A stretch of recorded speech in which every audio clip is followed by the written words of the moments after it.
massive thank you to Wilton, Cooper, Laron, Talib and Emeka for subscribing to the channel. If you want to be featured in these clips, make sure you subscribe down below. Hello everyone and welcome back to a brand new video where today we return with round 7 of Season 4 of the F1 22 My Team Career Mode. Yesterday we return here for the Spanish Grand Prix. If you missed out on the last video, either went live on Monday from the Miami Grand Prix, would highly recommend going back and checking out. Once again, actually, Miami seems to do a pretty good job of delivering some good races for us on F1 22. But of course, yeah, as we head though in towards the Spanish Grand Prix this weekend, getting very, very close to 100,000 subscribers. So if you're not already, please do click that big red button down below. At the time of recording, we've just ticked off 94k.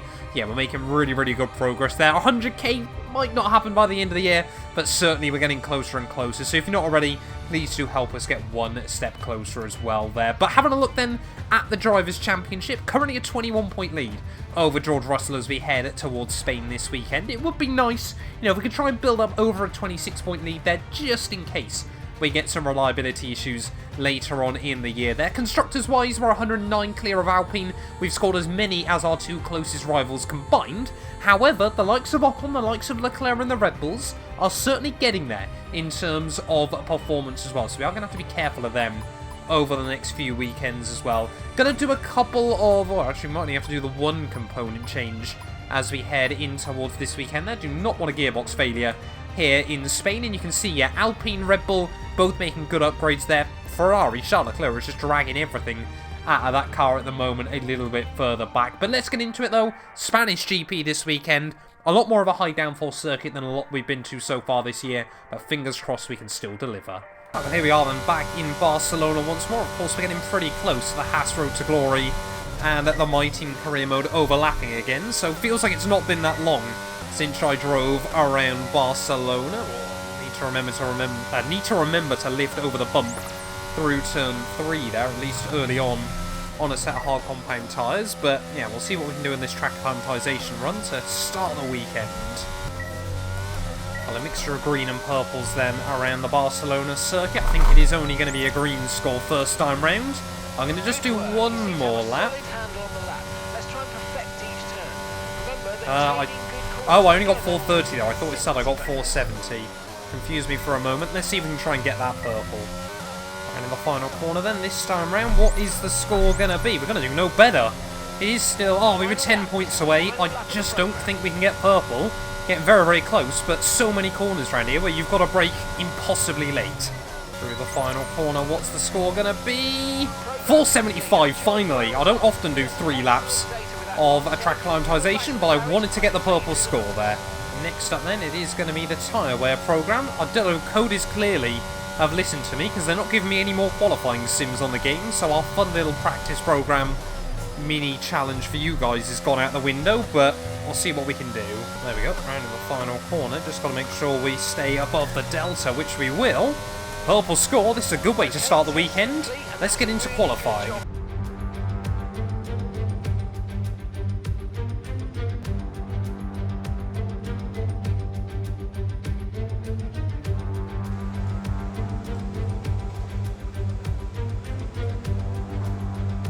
Then Q3 for the Spanish Grand Prix underway. Had to use all 3 sets of my soft compound tyres though, so we're going to do a double run. But the first one is going to have to be on an old set there. Just made one mistake in Q1. That meant I had to use an extra one, so a bit frustrated with that. But fingers crossed we can try and just set a good banker then this first time round. According to the game, we should only lose a couple of tenths from using the old scrub set. But we'll wait and see just how much we actually lose. And through one of the fastest corners in Formula 1 then. That was not the line I needed there. Just ran a bit too wide through Capure. I've completely beached the car. I've never done that on F1 22. I've seen other people do it, but I've never managed it prior to now. Well, currently then, Lando Norris top of the timing sheets as we get ready to start our final lap here. We've lacked a little bit of pace in comparison to Lando and George so far this session. But maybe if we can get a miracle final run, we can get just that bit closer. Through the final couple of turns, I'm aiming for a low 15. High 14 would be absolutely incredible here, but we're going to have to really try and get the lap nailed. Of course, we've got a huge run back down towards someone there. What is a low-speed circuit Catalunya has still got this monstrous first straight, but let's concentrate.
Around in the final corner, they're not the best lap in the world. A couple of small mistakes here and there, but up towards the line. What is the time going to be? 15.4, only good enough for P6.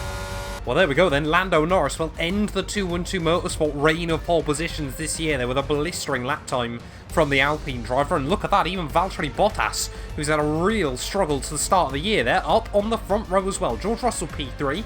It's the first time this season we've qualified in an even grid position as well there. But just got to try and put qualifying behind us. There's a lot of points still available on Sunday. Let's get into it though. Spanish GP. The Spanish Grand Prix has been a permanent fixture on the Formula One calendar for over 30 years now, and for good reason. Do you remember Michael Schumacher's absolute dominance here in that rain-soaked Grand Prix in 1996? That day he took his first ever victory for Ferrari, and we've had many more iconic moments since. It's a sellout crowd of 140,000 here today as we await lights out for the 730-metre sprint down into Turn 1. This is a 2.9-mile racetrack. Overtaking is challenging through the 16 corners, but there's still a lot of high-speed excitement to be found, including the flat-out Turn 3 and the terrifying blind right of Turn 9. So with the race not far away from starting, here's what today's grid rundown looks like. Lando Norris will lead us away from pole position, and it's Valtteri Bottas that completes the front row. As we continue through the rest of the grid today, we have Russell, Mr. Monaco, Esteban Ocon and Théo Pourchaire, Leclerc, Perez, Ricciardo and Yuki Tsunoda, Latifi, Albon, Kevin Magnussen and Gasly, Oscar Piastri, Schwartzman, Felipe Drugovich and Guan Yu Zhou, Stroll, Ticktum, Mick Schumacher and Jehan Daruvala. With preparations almost complete, let's head down to the track.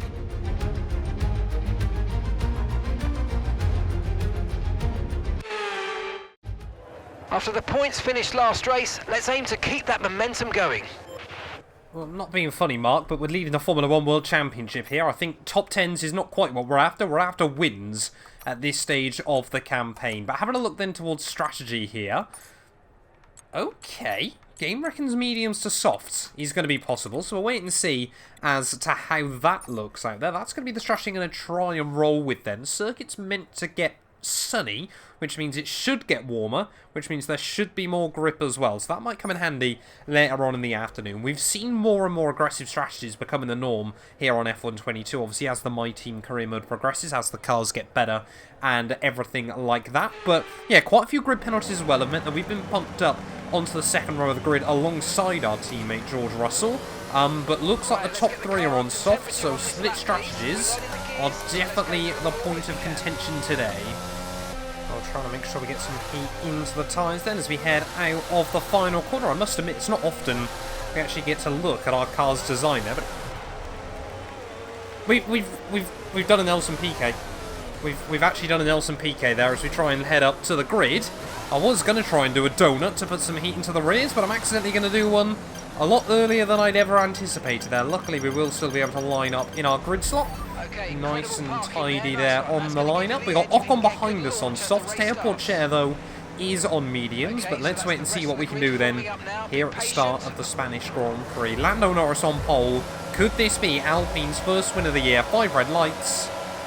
And it's lights out. And away we go.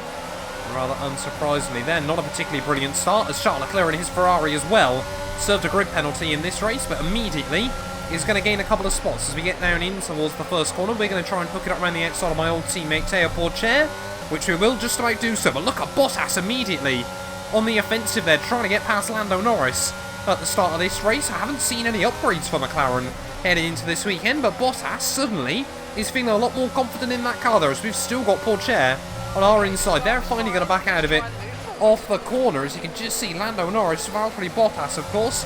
Maybe a bit of contention between those two. Of course, Lando left McLaren, and then Valtteri has come in and immediately been very, very dominant throughout 2 seasons there. And look at that, Bottas has made the move up into the lead at the Spanish Grand Prix there at the start. He scored 15 points so far this year. It has really not been the start for the reigning double world champion, but Valtteri Bottas is back, baby, and he's straight into the lead here in Barcelona as we wind our way up in towards the final sector of lap 1. George Russell still waiting in the wings. We are still the highest medium runner, though, early on in this race. So it could be interesting to see whether we see all these soft compound cars go onto hards or mediums later on there. Like I said, of course, because the cars now are so good on F122, the tyre wear is so much better than it ever has been before. But here comes Lando Norris, though, back on Valtteri Bottas as we head down in towards the first corner. Will our fellow Brit be able to make the move on our former huge championship rival? He's going to try. He's going to have the outside for turn 3, though, so might have to give up on that one. And George Russell again trying to work a way that he can get one of our cars into that top, well, into the front lead of the Grand Prix there, as Lando Norris again hooks it up right around the outside there of Valtteri Bottas. These two both want to try and get their first wins of the year. Lando Norris will be his first ever Formula 1 win if he were to bring it home today. There we go. Looks like George Russell trying to make a move on Bottas as we head down in towards the first turn. They're all plenty of contact as Valtteri Bottas now trying to defend his position. And Bottas will stay P2 as Lando Norris now suddenly given a lifeline to try and break free there as George Russell will get a run up the hill. Are we going to see Bottas get mugged around the outside twice in 2 laps? It's going to be very, very close there. And George Russell, what a move around the outside there, up into P2 of the Grand Prix. Bottas's heroics on lap 1 already just seem to be slipping away from him. And now we've got yellow flags out as well. Someone's got issues in this Grand Prix. It's Lando! Lando Norris on just lap 3 here, and you can see Esteban Ocon in the going of that has been able to jump Valtteri Bottas there, but George Russell suddenly has gone from 3rd to 1st in just 1 lap, and Lando Norris, it was still very early doors, but out of the Grand Prix there, and his first win is going to have to wait another day. You know, because it looks like the top 4 now have slotted into their pace order, it has meant that they've been able to break free from me ever so slightly as we're trying to get back within the range of Charles Leclerc there through the final couple of turns. There we go, that's exactly what we've just done. Yeah, Charlie Boy had broke away quite nicely, but Bottas, he might have dropped back down to P3. He's not losing touch with those front-running cars there, as we need to try and keep fairly close to George Russell. At least our eyes on him. Oh, that's a lock-up at turn 1. Somehow gather it back up and get the car kind of rotated through. Charles Leclerc, their big mistake through the final corner. Is he going to be a bit more vulnerable as we head back down towards turn 1? Looks like Bottas is dropping back as well ever so slightly. The gap to Porcher really is opening up. What we could really do is either Leclerc going for it on Valtteri Bottas in front or dropping out of the DRS range. It's already might be interesting to see when those soft tyres start to fall off, because we really want to take him a good 11-12 laps towards the end of this Grand Prix. But yeah, mediums, of course, as you would hope, only 7 laps in, hanging on rather nicely. But I am intrigued to see, because I would not be surprised if a lot of these soft runners split and go onto hards. Here we go. Charles Leclerc this time around might be able to get a run on Bottas then. So we head back down towards turn 1 as Esteban Ocon just slightly losing touch with George Russell at the front of the field there. And Charles Leclerc is going to sail past Bottas in towards the first corner. So it might have been heroics at the start of this Grand Prix, but Bottas is just slipping back down the order, and hopefully we're going to be the next car to put a move on the flying fin. I've got no issues with Valtteri, apart from the fact, of course, that he's taken a world title away from me last season.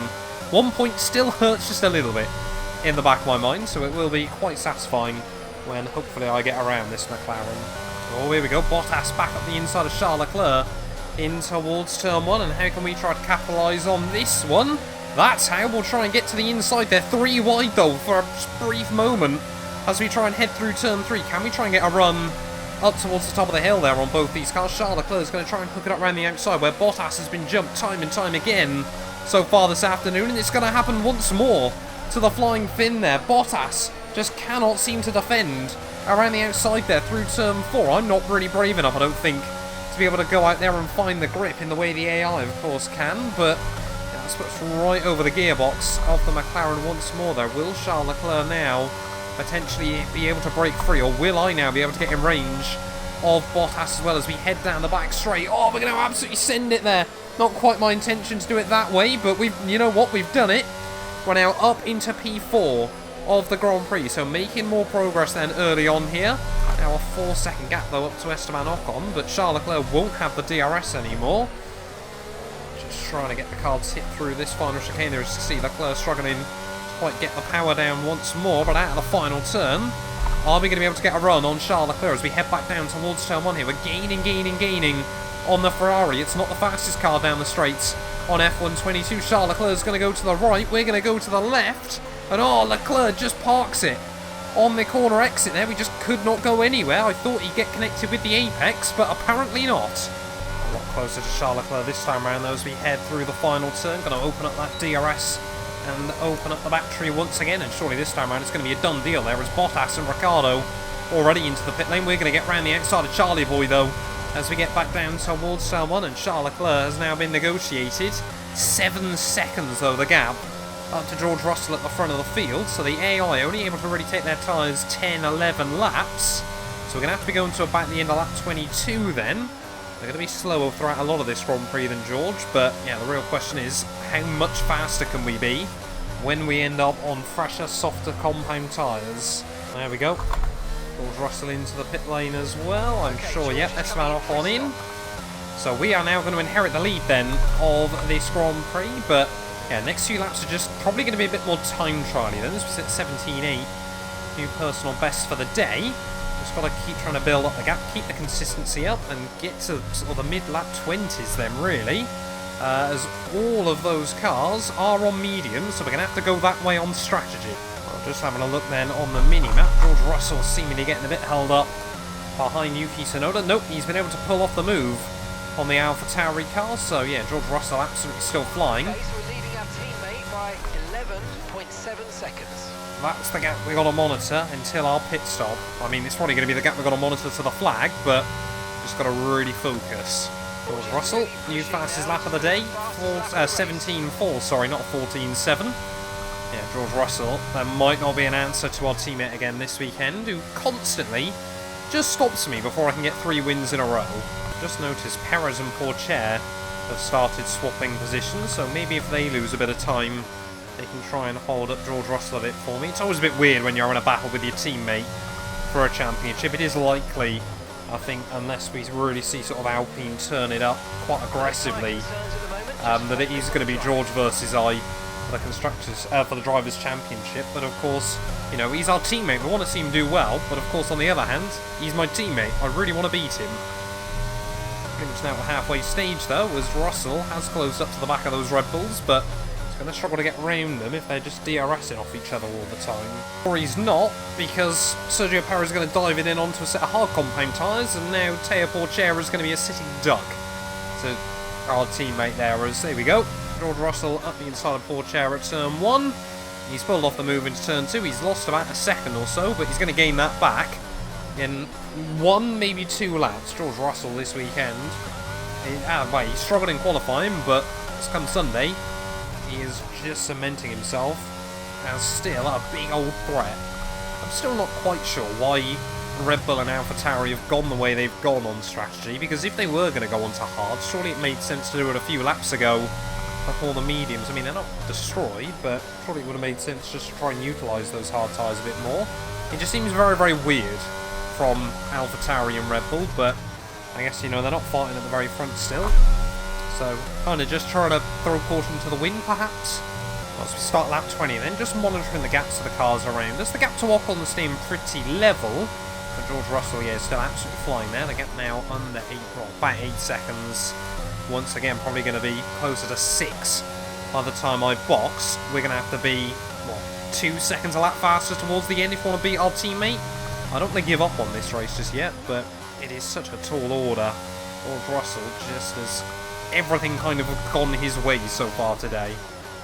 You know what, we're going to try and be a bit brave here. We're going to box a couple of laps early onto a set of soft compound tyres to see us through to the end. And just hope that we can stay a bit closer to George Russell when we head out of the pit lane here. Where are we going to stop? There we go. Just so I get the car slowed down into the pit lane. I think we're going to re-emerge P3 then, behind Esteban Ocon here. So, yeah, I mean, 12 laps on a set of soft compound tyres with low fuel isn't going to be too difficult. So there goes George Russell. How big will the gap be to our teammate? How many seconds will we have to try and close down towards the end of this one? 2.5 seconds stop. As we try and open up the gearbox and the revs once more there as we head out the pit lane. 12, 13 seconds or so to George, so we need just over a second a lap. And it was at that moment my Xbox decided to crash. It's happened a couple of times before on F1 22, and just like then, I loaded back in and it just DNF'd me from the race. So we never even got to find out whether we could match George Russell towards the end of the Spanish Grand Prix there. And that was pretty heartbreaking, if you ask me. So at the very least, 15 points down the drain, probably 18, maybe just 25. But yeah, really not the way I would have wanted to end this video. I apologise for you guys as well that were enjoying it, but I thought I may as well just upload it for the sake of continuity on the channel as well. But yeah, we will be back next time out. Of course, it is the duel in the Formula 1 crown at the Monaco Grand Prix. Fingers crossed we don't get the same issues again. And yeah, I apologise. Tech issues really do seem to have plagued us throughout the second half of 2022, but hopefully not too often. None of these videos would be possible without the help of our channel members, so a massive thank you to all of the names you see on your screens currently for helping support the channel. You can join them by clicking the join button down below, and yeah, thank you once again to everyone that continues all the insane support on my work.